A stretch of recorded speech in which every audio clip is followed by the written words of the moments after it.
Mọi người ơi, hãy nhìn con cái lăng hara tắm nước này này. Khi nó làm mát thì nó thích tắm nước cho nó khỏe người với lại mát nữa. Con cái nó thích lắm như vậy. Bạn ơi, hãy xem nhé. Nước thì trong lạnh lắm.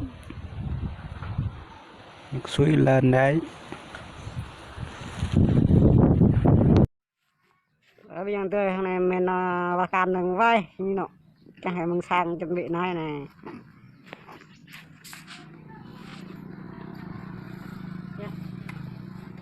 cắt đừng hả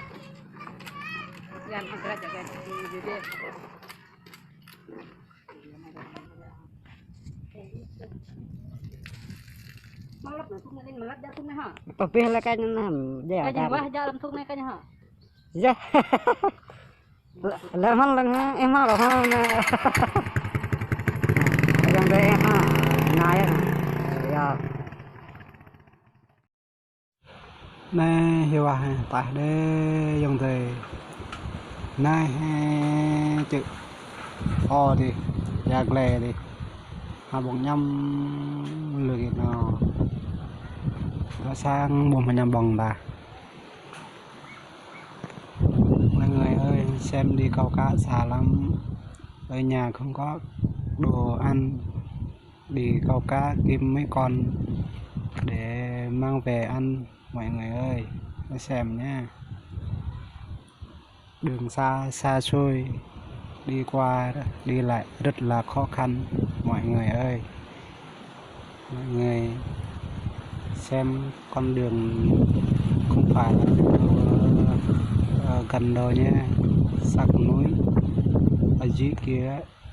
Mọi người ơi, hai người đang đi trước kia, nó đi rất là vội vàng lắm, nó muốn câu cá, muốn có cá nhiều, đi nhanh lắm, mình đuổi theo đằng sau nó thôi. Mọi người ơi, con đường này người ta hay đi nhiều lắm, nhưng mà mình đi một mình, một xe đi trước rồi đi hai người, xe mình đi rất là chậm lắm. Bye mọi người. Cái xe bên này á, mình cái xe này này, dòng xe ép ha, mình cái xe này là cho xe đi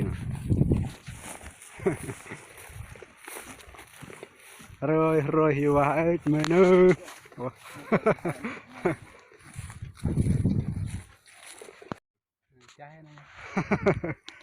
Làm tí buộc thằng này mình mặc lai hả?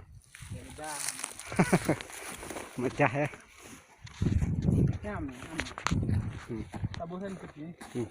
Rồi cho mãi mòn thấy là đi.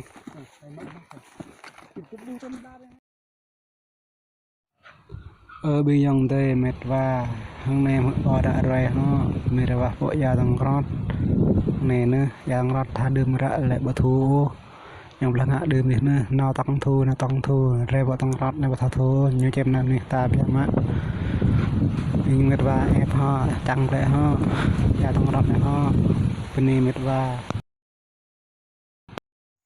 bây giờ bữa can rú phi nè can nào cái này vào nọ bây giờ tụt đi masuk này mặc klub bahaya này nè tăng rát nè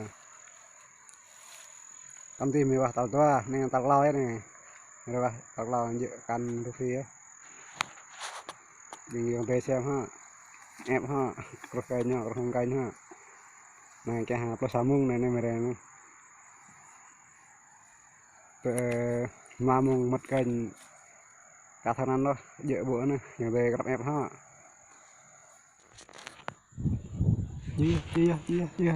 dễ càng gần thực tên dễ gần dễ cán đấy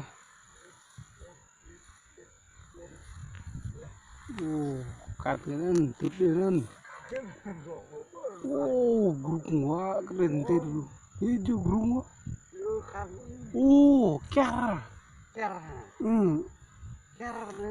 này jadi cara nah kok cara ini kẹt đấy kẹt đấy nó plot nhỉ Wah, kocak nih. Oh, nanya be, kẹt đấy, kẹt này có cả bùn chứ kẹt này nó mừng xí nữa no, nanya kẹt đấy này wah, gimana lah nih, kẹt này, bini bihang yo xem ha, rồi này kẹt đấy,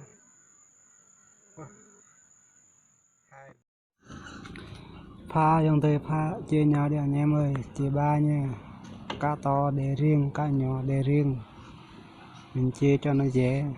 Bạn ơi chia nhanh đi, muốn về lắm rồi. Mọi người hãy xem nha, mình có cá chừng này thôi, hôm nay mình câu được chừng này, cá to to. Mình câu thôi, không phải là kích nha, mình câu cá thôi. Cá rô phi to bự kìa, cá ăn rất là ngon mọi người ơi. Bye bye mọi người, hẹn canh sau.